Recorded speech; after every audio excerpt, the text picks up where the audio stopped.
નમસ્કાર દર્શક મિત્રો, આપ જોઈ રહ્યા છો HK ન્યૂઝ। તો જોઈએ આજના મહત્વના સમાચારમાં।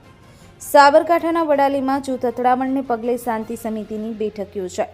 સાબરકાંઠાના વડાલી શહેરમાં છેલ્લા 2 દિવસથી સગર સમાજ અને રાજપૂત સમાજ વચ્ચે સર્જાયેલી તંગદિલી પરિસ્થિતિને ધ્યાનમાં રાખી અને આજે સેઠ BC શાહ આર્ટ્સ કોલેજ ખાતે શાંતિ સમિતિની મહત્વપૂર્ણ બેઠક યોજાઈ હતી। આ બેઠક સાબરકાંઠા જિલ્લા પોલીસ વડા પાર્થરાજસિંહ ગોહિલની અધ્યક્ષતામાં DYSP સ્મિત ગોહિલ અને PI DR પઢેરિયાની ઉપસ્થિતિમાં યોજાઈ હતી।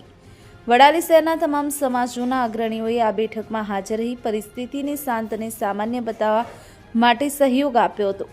જિલ્લા પોલીસ વડાએ આગેવાનોને શહેરમાં શાંતિ જાળવવા, યુવાનોને માર્ગે ન દોરવા, કોઈપણ પ્રકારની અફવાઓ પર વિશ્વાસ ન કરવા અને મોટા નાના પ્રશ્નોને સીધા પોલીસ સુધી પહોંચાડી અને પરિસ્થિતિ સામાન્ય કરવામાં મદદરૂપ થવા અપીલ કરી હતી। આ દરમિયાન તમામ નગરજનો અને આગેવાનોની રજૂઆતો પણ સાંભળવામાં આવી હતી। ફઝલભાઈ મેમણ, HK ન્યૂઝ, વડાલી।